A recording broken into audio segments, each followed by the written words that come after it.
Hello everyone, welcome to study Pathshala. आज के इस वीडियो में हम मॉडर्न हिस्ट्री का एक बहुत इंपॉर्टेंट टॉपिक कवर करने वाले हैं, जो कि है भारतीय राष्ट्रीय कांग्रेस यानी कि आईएनसी का गठन। इससे पहले हम हिस्ट्री का एक इम्पॉर्टेंट पार्ट जो कि था जैन और बौद्ध धर्म, उसके बारे में कर चुके हैं। कुल 3 पार्ट उस टॉपिक पर आए थे। तो अगर अभी तक आपने नहीं देखे हैं वो वीडियोस तो जाकर देखिएगा, बहुत इंपॉर्टेंट है और बहुत अच्छे से हमने सारा कुछ कवर किया था। और इसी तरह से आज इस टॉपिक पर भारतीय राष्ट्रीय कांग्रेस आईएनसी के गठन के बारे में पूरी अच्छी तरह से बात करेंगे।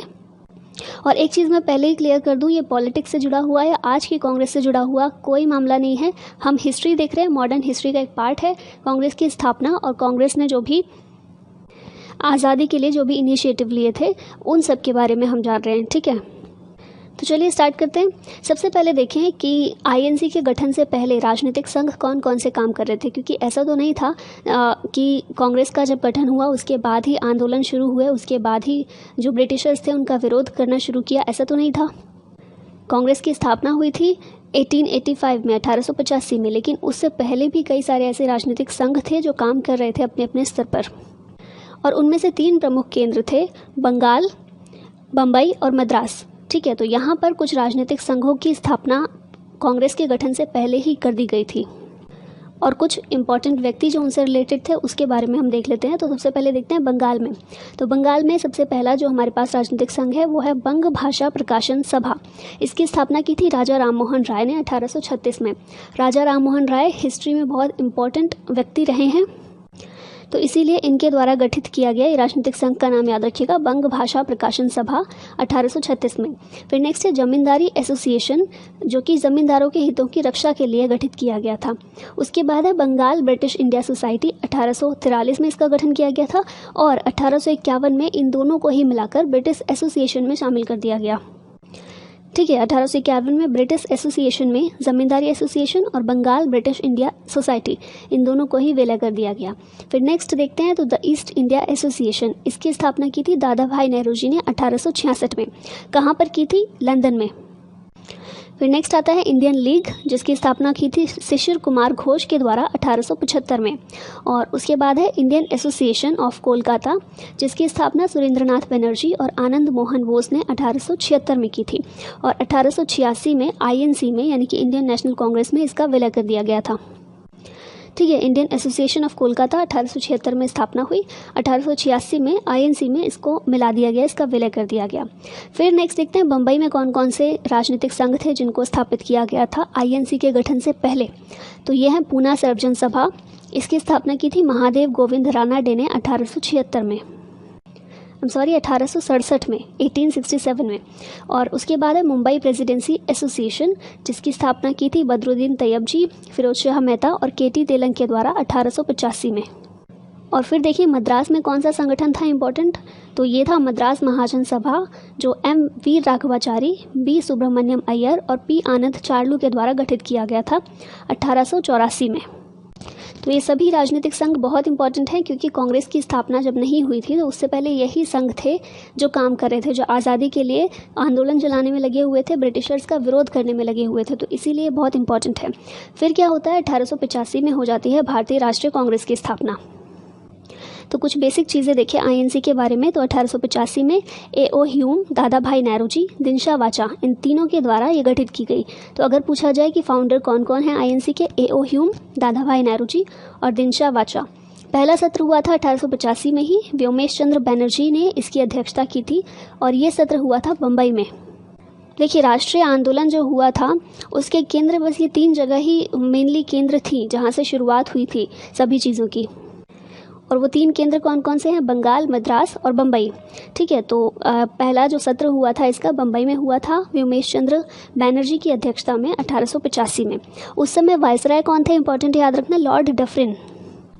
फिर दूसरा सत्र हुआ 1886 में कोलकाता में और तीसरा सत्र मद्रास में 1887 में। हर साल आईएनसी के सत्र आयोजित होते थे। ठीक है, तो ये 3 सत्र याद रखिएगा, पहला बम्बई में, दूसरा कोलकाता में, तीसरा मद्रास में। आगे देखें तो जब हम कांग्रेस के बारे में पढ़ते हैं, जब हम भारतीय राष्ट्रीय कांग्रेस के बारे में पढ़ते हैं तो इसे मेनली 2 चरणों में पढ़ा जाता है, एक उदारवादी चरण और दूसरा उग्रवादी चरण। या उदारवादी को कई बार नरमपंथी भी बोल दिया जाता है और उग्रवादी को गर्मपंथी बोला जाता है। और ये जो उदारवादी चरण है इसे मध्यम चरण के रूप में भी जाना जाता है। ठीक है, तो ये सभी वर्ड्स एक हैं, कंफ्यूज नहीं होइएगा। तो ये जो पहला चरण है उदारवादी चरण या फिर मध्यम चरण या फिर नरमपंथियों का जो चरण था, ये 1885 स्थापना से लेकर 1905 तक था। इस समय में क्या था, इस मध्यम चरण में क्या था आईएनसी में, तो आईएनसी में नरमपंथियों का वर्चस्व था। नरमपंथी मतलब कि उदारवादी, उदारवादी मतलब कि ऐसे लोग जो बहुत उदार विचारधारा के थे, यानी कि ब्रिटिशर्स के खिलाफ बहुत ज़्यादा कड़ी या उग्र कार्रवाई में विश्वास नहीं करते थे। वो ब्रिटिश न्याय में विश्वास करते थे और उनके प्रति वफादार थे। उन्हें ऐसा लगता था, जो नरमपंथी थे या फिर उदारवादी थे, उनके अनुसार ऐसा था कि ब्रिटिशर्स बहुत ज़्यादा न्यायप्रिय हैं। अगर हम उनसे कोई भी अपना हक या अपना अधिकार प्यार से उनके सामने याचिका रख के मांगते हैं, उनसे संवैधानिक तरीक़ों से उनके सामने अपनी मांगे रखते हैं, तो वो ज़रूर उसको मानेंगे क्योंकि वो न्यायप्रिय हैं। तो इसीलिए जो नरमपंथी थे या फिर उदारवादी थे, ये ब्रिटिशर्स के प्रति बहुत वफादार थे। प्रमुख नेता कौन कौन थे याद रखिएगा, हमेशा ऐसा पूछ लिया जाता है। ठीक है, कि कौन से इनमें से नरमपंथी नेता है या कौन से गर्मपंथी है, या फिर नरमपंथी उदारवादी को भी बोला है। ठीक है, तो प्रमुख नेता कौन थे, दादा भाई नेहरू, जिन्हें भारत के ग्रैंड ओल्ड मैन के नाम से जाना जाता है। फिर व्योमेश चंद्र बैनर्जी, जी सुब्रमण्यम अय्यर, इनके बारे में खास बात है कि द हिंदू न्यूज़पेपर जो है इसकी स्थापना की थी जी सुब्रमण्यम अय्यर ने। उसके बाद आ जाते हैं गोपाल कृष्ण गोखले, ये महात्मा गांधी के राजनीतिक गुरु थे। सुरेंद्रनाथ बनर्जी, द बंगाली न्यूज़पेपर की स्थापना की थी इन्होंने। रास बिहारी घोष, एमजी रानाडे, आरसी दत्त, फिरोज शाह मेहता, मदन मोहन मालवीय आदि, यानी कि ये कुछ प्रमुख नाम हैं। और इनके अलावा और भी बहुत सारे लोग थे जो उदारवादी विचारधारा में बिलोंग करते थे या फिर जो नरमपंथी थे, लेकिन प्रमुख नेता कुछ ये थे। अब देखते हैं कि ये जो उदारवादी थे या फिर नरमपंथी थे, ये तरीके कौन से अपनाते थे। ठीक है, इनके मेनली तरीके कौन से थे, तो सबसे पहला 3P यानी कि प्रार्थना, याचिका और प्रोटेस्ट। जैसा मैंने पहले भी एक्सप्लेन किया कि इनके अनुसार ऐसा था कि संवैधानिक तरीके से प्रार्थना के ज़रिए, याचिका के ज़रिए, प्रोटेस्ट के ज़रिए हम कोई भी अपनी मांग रखेंगे तो ब्रिटिशर्स उसको मानेंगे या उसके बारे में विचार करेंगे, क्योंकि वो न्याय में विश्वास करते हैं। और इसे ही कई बार अनुनय विनय की नीति भी कहते हैं। ठीक है, अनुनय विनय की नीति किससे रिलेटेड थी, उदारवादियों से या फिर नरमपंथियों से रिलेटेड थी ये। फिर शांतिपूर्ण और संवैधानिक तरीकों में विश्वास करते थे, केवल शिक्षित वर्ग तक सीमित था। ये जो उदारवादी या फिर मध्यम चरण है कांग्रेस का 1885 से लेकर 1905 तक का, यहाँ इस समय में केवल शिक्षित वर्ग तक कांग्रेस सीमित थी। आईएनसी सिर्फ शिक्षित वर्ग तक सीमित थी। कुछ पढ़े लिखे लोगों ने ये संगठन बनाया था, आईएनसी की स्थापना की थी, और वो वर्ष में 1-2 बार आते थे, मीटिंग करते थे और फिर चले जाते थे बाहर। कई तो ऐसे थे जो भारत से बाहर ही रहते थे। ठीक है, तो आम जनता को इससे आईएनसी शुरुआत में नहीं जोड़ पाई थी, केवल शिक्षित वर्ग तक ही सीमित था।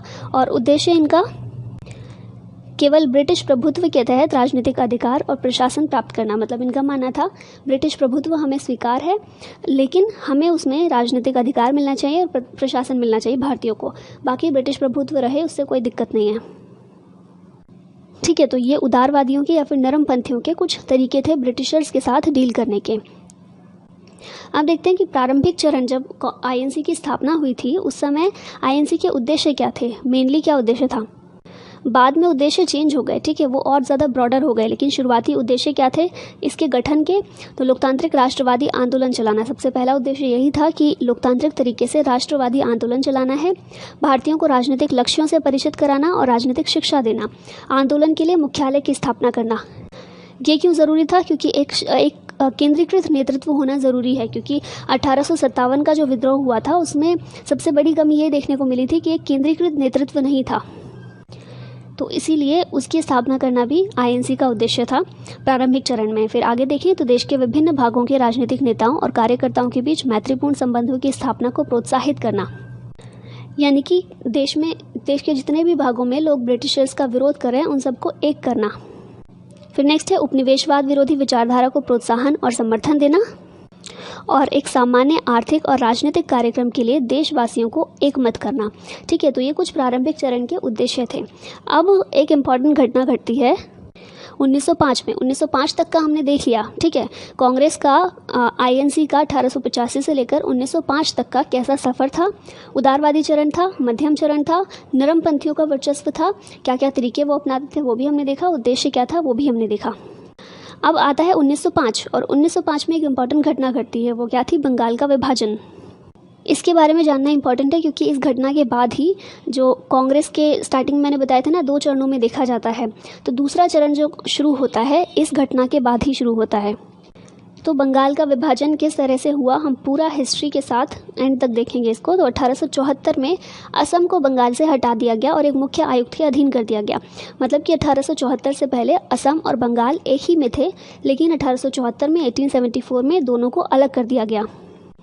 शुरुआत में जो बंगाल का विभाजन किया गया था वो प्रशासनिक आसानी के लिए प्रस्तावित किया गया था। मतलब ये कहा गया था कि बंगाल का एरिया जो है काफ़ी बड़ा है, प्रशासन चलाने में दिक्कत आ रही है, तो प्रशासनिक आसानी हो इसीलिए उसे 2 भागों में बांटा जा रहा है। लेकिन बाद में क्या किया गया? बाद में देखा गया कि राष्ट्रवाद की भावना बहुत उभर रही थी। ठीक है, तो उसी को कम करने के लिए इसे एक हथियार के रूप में यूज़ किया गया और इसे एक सांप्रदायिक रूप दे दिया गया। इसे एक तरह से हिंदू मुस्लिम का बंटवारा, हिंदू मुस्लिम का विभाजन बंगाल विभाजन के साथ कर दिया गया। ठीक है, तो इस तरह से एक राजनीतिक उपकरण के रूप में बाद में इसका प्रयोग किया गया। कर्जन के अनुसार विभाजन के बाद 2 प्रांत बंगाल और पूर्वी बंगाल और असम होंगे। कर्जन कौन थे? वायसराय। जब स्थापना हुई थी आईएनसी की उस टाइम पर लॉर्ड डफरिन था वायसराय, बाद में कर्जन। ठीक है, ये जो बंगाल का विभाजन था इस समय कर्जन था। तो विभाजन किस तरह से विभाजन किया गया? एक तो बंगाल को अलग कर दिया गया। बंगाल जिसमें आज का पश्चिम बंगाल, उड़ीसा और बिहार, ये पूरा एरिया, इसको अलग कर दिया गया और पूर्वी बंगाल और असम इनको मिलाकर पूर्वी बंगाल कर दिया गया। ठीक है, तो इस तरह से विभाजन किया गया था बंगाल का। इसी विभाजन के कारण 1906 में मुस्लिम लीग का जन्म हुआ। मुस्लिम लीग का जन्म कभी होता ही नहीं अगर बंगाल विभाजन नहीं होता तो। बंगाल का विभाजन हुआ और बाद में हमने देखा है कि राजनीतिक रूप ले लिया उसने और सांप्रदायिक रूप से हिंदू मुस्लिम बंटवारे की तरह उसको देखा गया और इसी का परिणाम स्वरूप 1906 में मुस्लिम लीग का जन्म हुआ। लेकिन बंगाल विभाजन का बहुत ज़्यादा विरोध किया गया, बड़े पैमाने पर इसका राजनीतिक विरोध हुआ और इसी के कारण 1911 में, ठीक है, 1905 में विभाजन किया गया और 1911 में विभाजन रद्द कर दिया गया। फिर बाद में 1936 में बिहार और उड़ीसा को अलग प्रांत बना दिया गया। यानी कि बंगाल, हमने देखा ना बंगाल की जो बंटवारा किया गया था, बंगाल में उड़ीसा और बिहार दोनों को शामिल करके बंगाल बनाया गया था। तो 1936 में बिहार और उड़ीसा को एक अलग प्रांत बना दिया गया। असम प्रांत अलग बनाया गया, पूर्वी बंगाल से असम को अलग करके असम को एक अलग प्रांत बनाया गया। और 1911 की घटना है कि ब्रिटिश भारत की राजधानी दिल्ली से कोलकाता ले जाया गया। ठीक है, जो केंद्र था वो कोलकाता को बनाया गया दिल्ली की जगह। कब बनाया गया? 1911 में। बहुत इंपॉर्टेंट है, याद रखिएगा। तो वो तो हमने बंगाल विभाजन का सारा कुछ देख लिया, लेकिन बंगाल विभाजन जो 1905 में होता है उसी के कारण जो आईएनसी है उसका दूसरा चरण शुरू होता है। दूसरा चरण यानी कि चरमपंथी चरण। जो नरमपंथी थे उनके बाद चरमपंथियों का चरण शुरू हुआ। नरमपंथियों की असफलता और बंगाल विभाजन के परिणाम स्वरूप चरमपंथियों का उदय हुआ। ये स्टार्टिंग में नरमपंथी आएगा यहाँ पर। अब नरमपंथी असफल क्यों हुए थे? क्योंकि नरमपंथियों की नीति क्या थी? अनुनय विनय की। ठीक है, प्रार्थना याचिका के जरिए वो अपने तरीके अपनाते थे, प्रार्थना और याचिका के। लेकिन वो तरीके अपनाने के बाद भी रिजल्ट क्या निकला कि बंगाल का विभाजन हो गया। तो ये देखा गया कि नरमपंथी जो हैं असफल हो गए हैं अपने काम में और इसीलिए चरमपंथियों का उदय हुआ।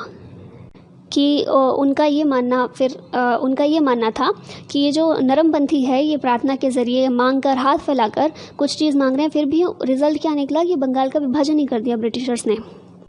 मतलब कि ये तरीके सही नहीं हैं, हम अपने लिए लड़ाई करें, उग्र तरीके अपनाएं, तभी ये लोग मानेंगे, तभी ब्रिटिशर्स मानेंगे। तो इसी सोच के साथ चरमपंथियों का उदय हुआ। थोड़ा सा नरमपंथी और गर्मपंथी में थोड़ा सा विरोध तो शुरुआत होने लगी थी, लेकिन ये खुलकर सामने आया 1907 में। और 1907 में आईएनसी का जब सूरत अधिवेशन होता है, हमने स्टार्टिंग में देखा था ना कि 17 अधिवेशन होते हैं हर साल, तो 1907 में जो अधिवेशन था कहाँ हुआ था? सूरत में। और उसी में उदारवादी और उग्रवादी दोनों एक दूसरे से अलग हो गए। ठीक है, अब देखते हैं प्रमुख चरमपंथी नेता। चरमपंथी, गर्मपंथी, उग्रवादी, ये सभी एक ही हैं। तो कभी भी ये तीनों वर्ड्स आए तो समझिएगा एक ही बात हो रही है। प्रमुख चरमपंथी नेता कौन कौन से थे? तो लाला लाजपत राय, बाल गंगाधर तिलक और विपिन चंद्र पाल। इन तीनों को लाल बाल पाल के नाम से भी हम जानते हैं। इनके अलावा अरविंदो घोष, राजनारायण बोस, ए.के. दत्त और वी.ओ.सी. पिल्लई, ये सभी याद रखिएगा, ये सभी प्रमुख चरमपंथी नेता थे। अब हमने नरमपंथियों के तरीके तो देखे थे, इनके तरीके भी देखने चाहिए कि इनका तरीका किस तरह था ब्रिटिशर्स के साथ डील करने का। तो चरमपंथियों का लक्ष्य सबसे पहले स्वराज था, या तो पूर्ण स्वायत्तता या प्रशासन पर कुल भारतीय नियंत्रण। जैसे कि हमने देखा था ना, जब हमने देखा था नरमपंथियों को जब देखा था तो उनका लक्ष्य क्या था कि हमें ब्रिटिश प्रभुत्व स्वीकार है, बस भारतीयों को राजनीतिक अधिकार होने चाहिए और प्रशासन में भारतीयों को शामिल किया जाना चाहिए। ये उनका एक लक्ष्य था या फिर ये एक उद्देश्य था। लेकिन जो चरमपंथी थे उनका लक्ष्य था पूर्ण स्वराज, कि हमें स्वराज चाहिए, पूर्ण स्वायत्तता चाहिए, या फिर प्रशासन पर पूरा भारतीयों का नियंत्रण हो। फिर इनका एक अच्छा तरीका ये था कि व्यापक वर्ग शामिल था इसमें। चरमपंथियों ने सिर्फ शिक्षित वर्ग को ही शामिल नहीं किया, बल्कि व्यापक वर्ग को, यानी कि निम्न वर्ग को भी, मध्यम वर्ग को भी, शिक्षित वर्ग को भी, समाज के हर एक वर्ग को शामिल करने का प्रयास किया। जो कि हमने देखा कि जो नरमपंथी थे उनमें इस चीज़ का अभाव था। चरमपंथियों ने विरोध के लिए संवैधानिक तरीके नहीं बल्कि बहिष्कार और हड़ताल का सहारा लिया। अनुनय की बजाय ये टकराव में विश्वास करते थे। भारतीय संस्कृति और इतिहास के द्वारा राष्ट्रवाद की भावना जगाने का इन्होंने प्रयास किया।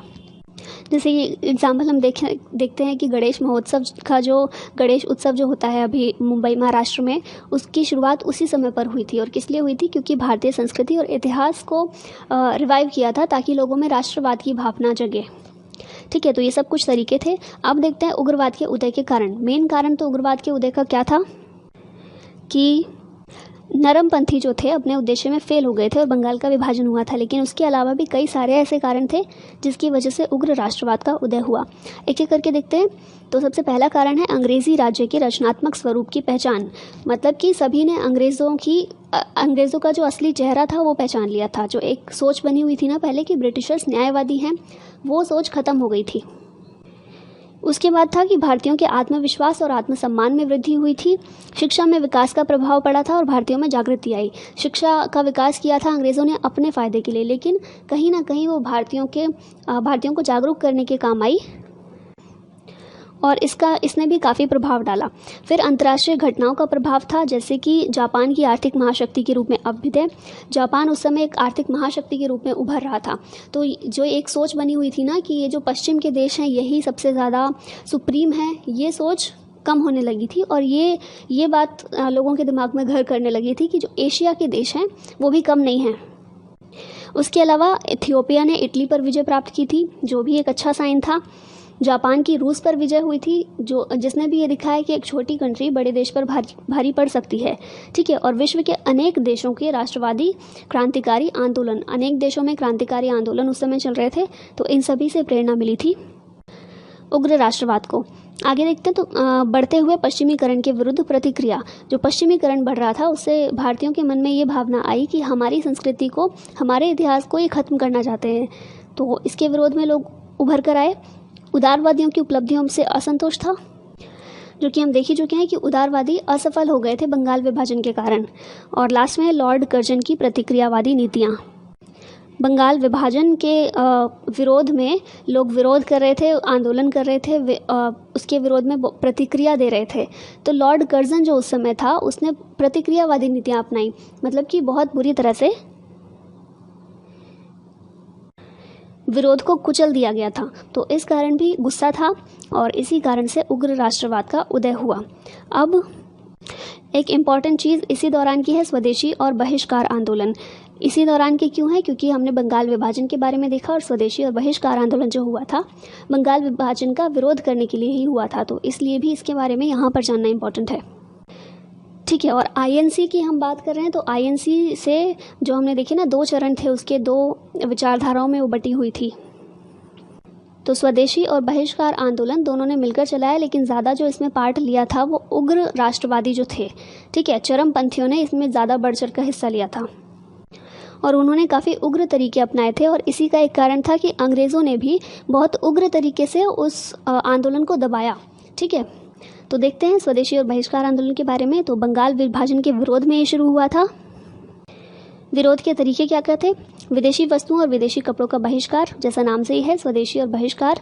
तो विदेशी वस्तुओं का और विदेशी कपड़ों का बहिष्कार करना, जनसभाओं का आयोजन और उग्र प्रदर्शन, स्वयंसेवी संगठनों और समितियों का गठन, विरोध प्रदर्शन के लिए परंपरागत लोकप्रिय त्योहारों और मेलों का आयोजन, आत्मविश्वास या आत्मशक्ति की भावना पर बल, स्वदेशी या राष्ट्रीय शिक्षा कार्यक्रम, स्वदेशी उद्योगों को प्रोत्साहन, भारतीय संगीत और भारतीय चित्रकला को नया आयाम, विज्ञान के क्षेत्र में अनुसंधान को प्रोत्साहन, शिक्षा संस्थाओं, स्थानीय निकायों, सरकारी सेवाओं आदि का बहिष्कार।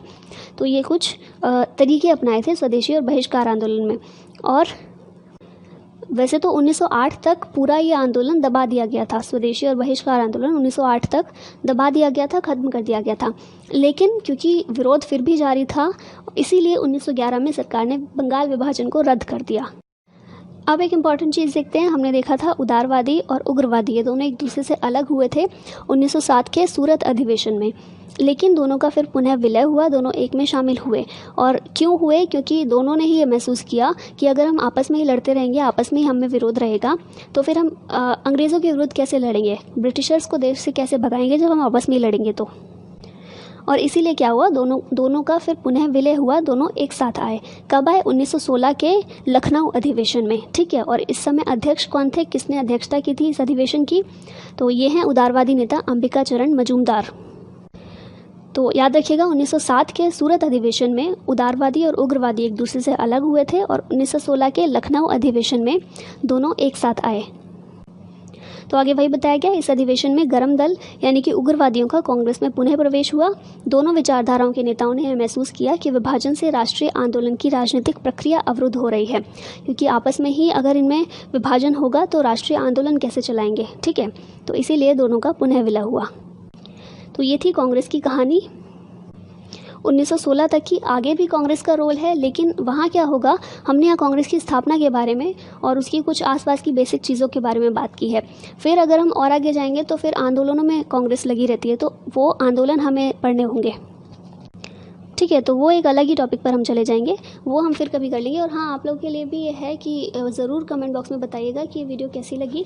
और अगर इस तरह के स्टैटिक पार्ट आप चाहते हैं, स्टैटिक टॉपिक को एक हम उठाएं और उसके बारे में बात करें डीपली, उसके बारे में सारी चीज़ें देखें, तो कमेंट बॉक्स में ज़रूर बताइएगा। जिस तरह हमने जैन और बौद्ध धर्म भी किया था। आज ये INC आपका पूरा कंप्लीट हो गया है। अभी कंप्लीट नहीं हुआ है, रुकिए, थोड़ा और बाकी है, लेकिन बताइएगा ज़रूर कमेंट बॉक्स में।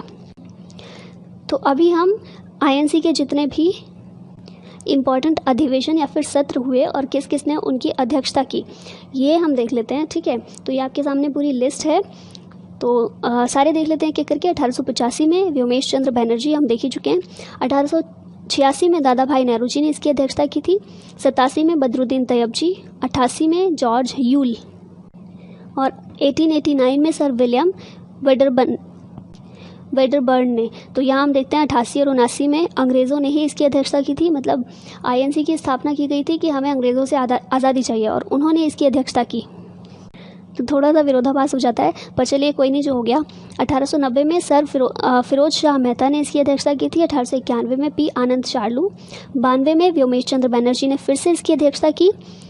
और 1893 में वापस दादा भाई नेहरू जी, ठीक है। फिर देखते हैं 1894 में अल्फ्रेड वेब के द्वारा इसकी अध्यक्षता की गई। 1895 में सुरेंद्रनाथ बनर्जी। 1896 में रहीमतुल्ला सयानी। 1897 में C शंकरन नायर। 1898 में आनंद मोहन बोस। 1899 रमेश चंद्र दत्त। 1900 में NG चंद्रावकर। 1901 में दिनशा वाचा, जो कि वन ऑफ द फाउंडर थे। 1902 में देखते हैं तो SN बैनर्जी। 1903 में लाल मोहन घोष। 1904 में सर हेनरी कोटन। 1905 में गोपाल कृष्ण गोखले। 1906 दादा भाई नेहरू जी। 1907 जो कि सूरत अधिवेशन था, इसमें डॉक्टर रासबिहारी घोष ने इसकी अध्यक्षता की थी। फिर नेक्स्ट देखें तो 1909 में पंडित मदन मोहन मालवीय के द्वारा इसकी अध्यक्षता की गई। 1910 में सर विलियम वेडबर्न ने वापस इसकी अध्यक्षता की। 1911 में पंडित विशन नारायण धर के द्वारा इसकी अध्यक्षता की गई। 1912 में RN माधोलकर के द्वारा। 1913 में सैयद मोहम्मद बहादुर के द्वारा। 1914 में भूपेंद्रनाथ बसु के द्वारा। 1915 में सर सत्येंद्र प्रसन्न सिन्हा के द्वारा। 1916 में अंबिका चरण मजूमदार, जो कि लखनऊ अधिवेशन था जब उदारवादी और उग्रवादी दोनों एक में वापस उनका विलय हुआ। 1917 में एनी बेसेंट के द्वारा। और ये भी याद रखिएगा, क्यों? क्योंकि ये पहली महिला, ठीक है, पहली बार 1917 में किसी महिला ने INC की अध्यक्षता की थी। कौन थी? एनी बेसेंट 1917 में। 1918 में हसन इमाम और मदन मोहन मालवीय, दो लोगों ने इसकी अध्यक्षता की थी। और दोनों ही एक दूसरे के विरोधाभासी थे। ठीक है, 1919 में पंडित मोतीलाल नेहरू के द्वारा इसकी अध्यक्षता की गई, 1920 में सी विजया राघवाचारी के द्वारा, 1921 में सी आर दास के द्वारा, 1923 में लाला लाजपत राय और मोहम्मद अली के द्वारा। ये दोनों भी एक दूसरे के विरोधी थे, दोनों की विचारधाराएं बहुत एक दूसरे से अलग थी। फिर 1924 में मोहनदास करमचंद गांधी यानी कि हमारे गांधी जी जो थे उनके द्वारा 1924 में इसकी अध्यक्षता की गई, तो ये भी इंपॉर्टेंट है, याद रखिएगा। 1925 में सरोजनी नायडू के द्वारा। 1925 क्यों इंपॉर्टेंट है? पहली महिला तो एनी बेसेंट थी, लेकिन पहली भारतीय महिला जिन्होंने आईएनसी की अध्यक्षता की वो थी सरोजनी नायडू 1925 में। फिर 1926 में एन श्रीनिवास अयंगर, 1927 में डॉक्टर एम.ए. अंसारी, 1928 में मोतीलाल नेहरू वापस से, 1929 में पंडित जवाहरलाल नेहरू, 1931 में सरदार वल्लभ भाई पटेल, 1932 आर अमृतलाल, 1933 में नेल्ली सेन गुप्ता, 1934 में बाबू राजेंद्र प्रसाद, 1936 में पंडित जवाहरलाल नेहरू के द्वारा, 1938 में सुभाष चंद्र बोस के द्वारा, 1940 में मौलाना अबुल कलाम आज़ाद के द्वारा, इंपॉर्टेंट है, याद रखिएगा। फिर 1946 में बात करें तो पंडित जवाहरलाल नेहरू, और सितंबर 1946 में आचार्य जे.बी. कृपलानी आईएनसी के अध्यक्ष बने। ठीक है, तो ये सारे इंपॉर्टेंट जितने भी थे आईएनसी के अध्यक्ष और किस किस वर्ष में अध्यक्षता की इन्होंने, ये सभी, तो कुछ इंपॉर्टेंट में बहुत ज़्यादा थे, उन्हें ज़रूर याद रखिएगा। ठीक है, अब आगे थोड़ा सा देख लेते हैं एक्स्ट्रा इन्फॉर्मेशन कांग्रेस के बारे में, आईएनसी के बारे में। तो सुभाष चंद्र बोस कांग्रेस का अध्यक्ष पद के बारे में क्या इनकी कहानी है। तो 1938 में कांग्रेस का वार्षिक अधिवेशन हरिपुरा में होना तय हुआ। इस अधिवेशन से पहले गांधी जी ने कांग्रेस अध्यक्ष पद के लिए सुभाष को चुना। यह कांग्रेस का 51वां अधिवेशन था, इसलिए कांग्रेस अध्यक्ष सुभाष चंद्र बोस का स्वागत 51 बैलों द्वारा खींचे हुए रथ में किया गया। इस अधिवेशन में सुभाष का अध्यक्षीय भाषण बहुत ही प्रभावी हुआ। किसी भी भारतीय राजनीतिक व्यक्ति ने शायद ही इतना प्रभावी भाषण कभी दिया हो। अपने अध्यक्षीय कार्यकाल में सुभाष ने योजना आयोग की स्थापना की। जवाहरलाल नेहरू इसके पहले अध्यक्ष बनाए गए। सुभाष ने बेंगलोर में मशहूर वैज्ञानिक सर विश्वेश्वरैया की अध्यक्षता में एक विज्ञान परिषद की स्थापना भी की। और इसके पीछे की एक इम्पॉर्टेंट थोड़ी सी स्टोरी भी है कि गांधी जी ने अध्यक्षता सौंपी थी 1938 के हरिपुरा अधिवेशन की अध्यक्षता सुभाष चंद्र बोस को सौंपी गई थी। ठीक है, लेकिन क्या हुआ था, ये जो भाषण था बहुत ज़्यादा प्रभावी तो था, लेकिन ये जो भाषण था ये इससे ये दर्शाया सुभाष चंद्र बोस जी ने कि वो उग्र जो राष्ट्रवाद है उसका समर्थन करते हैं। और जैसे कि इनका एक इम्पॉर्टेंट नारा भी था कि तुम मुझे खून दो मैं तुम्हें आज़ादी दूंगा। ठीक है, तो इससे गांधी जी को, क्योंकि गांधी जी जो थे वो बहुत ज़्यादा अहिंसा के पुजारी थे। ठीक है, और सुभाष चंद्र बोस जी ने अपने इस भाषण से दर्शाया था कि वो उग्र राष्ट्रवाद का समर्थन करते हैं और किसी भी हाल में वो आज़ादी लेकर रहेंगे। ठीक है, तो इस भाषण के बाद से सुभाष चंद्र बोस और गांधी जी दोनों के बीच विभेद उत्पन्न हो गए थे। दोनों के विचारों के बीच विरोधाभास उत्पन्न हो गया था। ठीक है, तो अध्यक्षता के लिए गांधी जी ने ही नाम सजेस्ट किया था, लेकिन बाद में दोनों के विचार काफ़ी अलग हो गए थे। फिर आगे देखें कांग्रेस के अध्यक्ष पद से इस्तीफा, तो वही आगे की कहानी बताई है। 1938 में गांधी जी ने कांग्रेस अध्यक्ष पद के लिए सुभाष को चुना तो था, मगर उन्हें सुभाष की कार्य पद्धति पसंद नहीं आई। जैसा मैंने बताया ही, भाषण से उन्हें आभास हो गया था कि हम दोनों के विचार एक से बिल्कुल भी नहीं हैं, और कार्य पद्धति भी उन्हें पसंद नहीं आई थी। इसी दौरान यूरोप में द्वितीय विश्व युद्ध के बादल छा गए थे। सुभाष चाहते थे कि इंग्लैंड की इस कठिनाई का लाभ उठाकर भारत का स्वतंत्रता संग्राम अधिक तीव्र किया जाए, क्योंकि जो ब्रिटेन होगा, इनका ऐसा मानना था कि द्वितीय विश्व युद्ध में ब्रिटेन विश्व युद्ध में वर्ल्ड वॉर में बिजी हो जाएगा, तो हमारे लिए काम करना आसान हो जाएगा और हम तेज़ कर सकते हैं अपने स्वतंत्रता संग्राम को। उन्होंने अपने अध्यक्षीय कार्यकाल में इस ओर कदम उठाना भी शुरू कर दिया था, परंतु गांधी जी इससे सहमत नहीं थे। 1939 में जब नया कांग्रेस अध्यक्ष चुनने का समय आया, तब सुभाष चाहते थे कि कोई ऐसा व्यक्ति अध्यक्ष बनाया जाए जो इस मामले में किसी दबाव के आगे बिल्कुल न झुके। ऐसा किसी दूसरे व्यक्ति के सामने न आने पर सुभाष ने स्वयं कांग्रेस अध्यक्ष बने रहना चाहा, लेकिन गांधी जी उन्हें अध्यक्ष पद से हटाना चाहते थे। गांधी जी ने अध्यक्ष पद के लिए पट्टाभी सीतारामैया को चुना। कविवर रविंद्रनाथ ठाकुर ने गांधी को पत्र लिखकर सुभाष को ही अध्यक्ष बनाने का निवेदन किया। प्रफुल्ल चंद्र राय और मेघनाथ साहा ने जैसे वैज्ञानिकों ने भी सुभाष को ही फिर से अध्यक्ष के रूप में देखना चाहते थे, लेकिन गांधी जी इस मामले में किसी की बात उन्होंने नहीं मानी। कोई समझौता न होने पर बहुत बरसों बाद कांग्रेस पार्टी में अध्यक्ष पद के लिए चुनाव हुआ। सब समझते थे कि जब महात्मा गांधी ने पट्टाभी सीतारमैया का साथ दिया है तब वे चुनाव आसानी से जीत जाएंगे, लेकिन वास्तव में सुभाष को चुनाव में 1580 मत और सीतारमैया को 1377 मत मिले थे, क्योंकि मोस्टली सभी लोग चाहते थे कि सुभाष चंद्र बोस जो हैं वो वापस से उसके अध्यक्ष बने। गांधी जी के विरोध के बावजूद सुभाष चंद्र बोस 203 मतों से चुनाव जीत गए, मगर चुनाव के नतीजे के साथ बात खत्म नहीं हुई। गांधी जी ने पट्टाभी सीतारमैया की हार को अपनी हार बताकर अपने साथियों से कह दिया कि अगर वे सुभाष के तरीकों से सहमत नहीं हैं तो वे कांग्रेस से हट सकते हैं। इसके बाद कांग्रेस कार्यकारिणी के 14 में से 12 सदस्यों ने इस्तीफा दे दिया। जवाहरलाल नेहरू तटस्थ बने रहे और अकेले शरद बाबू सुभाष के साथ रहे। 1939 का वार्षिक कांग्रेस अधिवेशन त्रिपुरी में हुआ। इस अधिवेशन के समय सुभाष बाबू यानी कि सुभाष चंद्र बोस तेज बुखार से इतने बीमार हो गए थे कि उन्हें स्ट्रेचर पर लेटाकर अधिवेशन में लाना पड़ा। गांधी जी स्वयं भी इस अधिवेशन में उपस्थित नहीं रहे और उनके साथियों ने भी सुभाष को कोई सहयोग नहीं दिया। अधिवेशन के बाद सुभाष ने समझौते के लिए बहुत कोशिश की, लेकिन गांधी जी और उनके साथियों ने उनकी एक न मानी। परिस्थिति ऐसी बन गई कि सुभाष कुछ काम ही न कर पाए। आखिर में तंग आकर 29 अप्रैल 1939 को सुभाष ने कांग्रेस अध्यक्ष पद से इस्तीफा दे दिया। तो ये अध्यक्ष पद के बारे में हमने क्यों बात की, बाकी के बारे में क्यों नहीं, क्योंकि ये बहुत ज़्यादा क्रिटिसाइज़ की जाती है हिस्ट्री में और बहुत ज़्यादा इम्पॉर्टेंट भी ये स्टोरी मानी जाती है। क्योंकि सुभाष चंद्र बोस अगर अध्यक्ष बने रहते तो काफ़ी कुछ चेंज होता, ठीक है। जो तरीके गांधी जी के अनुसार अपनाए गए थे अहिंसा के, वो शायद कुछ चेंज रहते, तो इसीलिए इसको काफ़ी इम्पॉर्टेंट माना जाता है। तो ये था हमारा कंप्लीट आईएनसी की स्थापना, उसके गठन के बारे में कंप्लीट लेक्चर। कमेंट बॉक्स में ज़रूर बताइएगा कि कैसा लगा, और इसी तरह के चाहते हैं तो वो भी बताइएगा। हम टाइम टू टाइम करते रहेंगे, कोई भी टॉपिक उठाकर उसके बारे में अच्छे से बात करेंगे। तो आज के लिए बस इतना ही। Thank you very much for watching this. जय हिंद।